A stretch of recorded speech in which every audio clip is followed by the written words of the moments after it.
அஸ்ஸலாமு அலைக்கும்.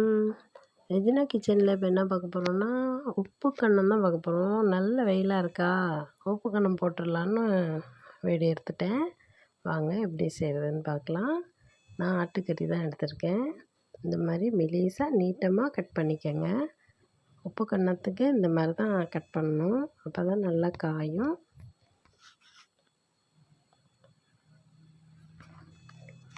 அதுக்கு முன்னாடி நல்லா கழுவி எடுத்து வச்சுக்கலாம். தண்ணி நல்லா வடிய வைக்கணும், கொஞ்சம் கூட தண்ணி இருக்கக்கூடாது, அதுதான் மெயின்.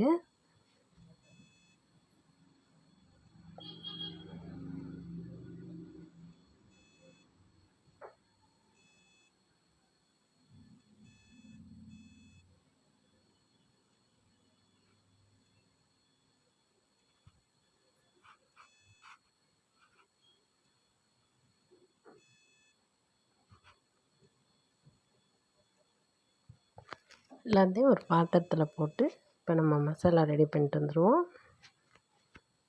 இது வந்து 4 ஸ்பூன் மிளகு எடுத்துக்கலாம், பொடி பண்ணிட்டு வந்துடலாம். இந்த மாதிரி பொடி பண்ணால் போதும். ஒரு 3 ஸ்பூன் ஜீரகம் எடுத்துக்கலாம், அதையும் நல்லா பொடி பண்ணிக்கலாம்.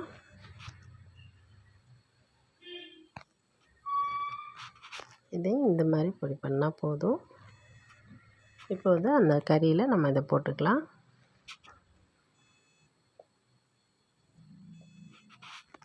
ஜீரகத்தையும் போட்டுக்கலாம்.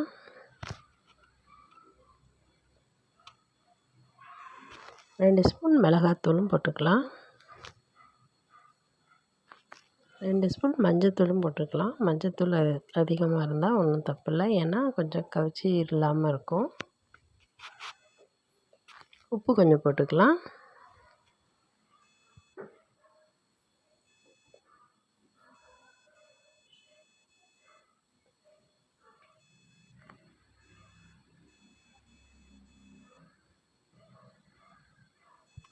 நல்லா பிரட்டி விட்டுக்கலாம்.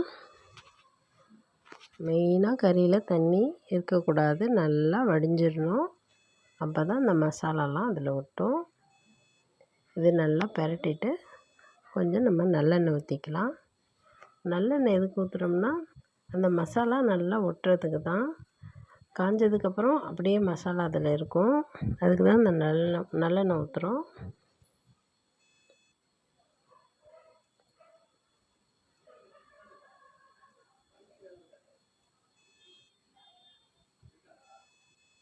நல்லா பிரட்டிட்டு ஒரு 10 நிமிஷம் நம்ம மூடி வச்சிடலாம், நல்லா ஊறட்டும்.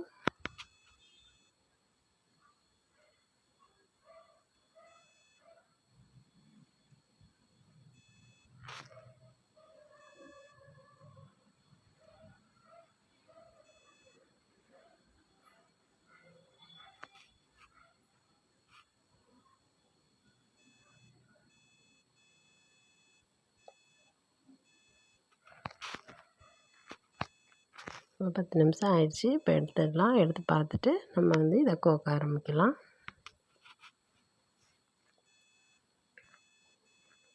இது ஒரு கோன் ஊசி எடுத்து நம்ம சணல் போட்டுக்கலாம். என்கிட்ட இப்போ சணல் இல்லை, நான் ஒரு நூல் தான் போட்டிருக்கேன். அது பிளாஸ்டிக் நூல், அது எனக்கு சரியாகவே வரல. இருந்தாலும் சணல் நீங்கள் போட்டுக்கோங்க, அதுதான் நல்லா தனித்தனியாக காய வைக்கிறதுக்கு நல்லாயிருக்கும். அது நல்லா இந்த மாதிரி நீட்டமாக கோத்திங்கனாக்கா உங்களுக்கு காயறதுக்கு நல்லாயிருக்கும்.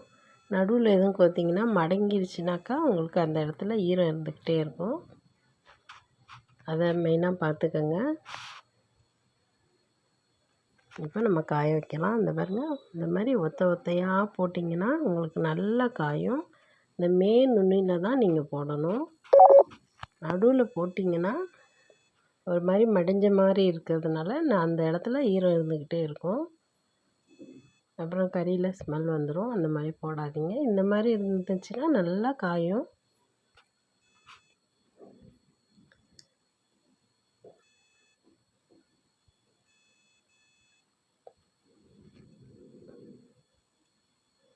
பாருங்கள், நல்லா காஞ்சி 4-5 நாள் ஆச்சு, நல்லா காஞ்சிருச்சு, மொறுன்னு ஆயிடுச்சு. நான் இப்போ இதை வறுத்து காமிக்கிறேன் பாருங்கள்.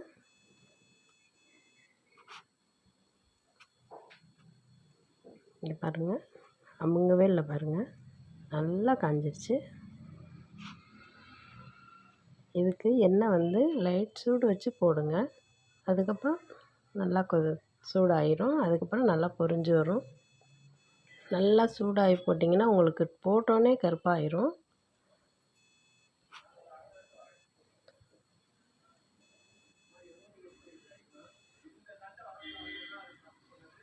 நல்லா பொரிஞ்சிருச்சு. இப்போ எடுத்து தட்டில் போட்டுக்கலாம். அவ்வளோ வீடே வாசமாக இருக்குது, வேறு லெவலாக இருக்குது. இது ஆறுனதுக்கப்புறம் நான் உடச்சி காமிக்கிறேன் பாருங்கள்.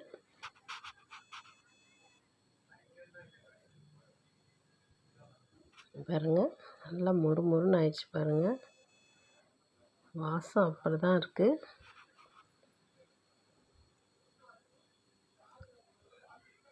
வேறு லெவலாக இருந்துச்சு. கட்டாயமாக நீங்களும் வீட்டில் செஞ்சு பாருங்கள். செஞ்சு பார்த்துட்டு எனக்கு எப்படி இருந்துச்சுன்னு கமெண்ட்டில் சொல்லுங்கள்.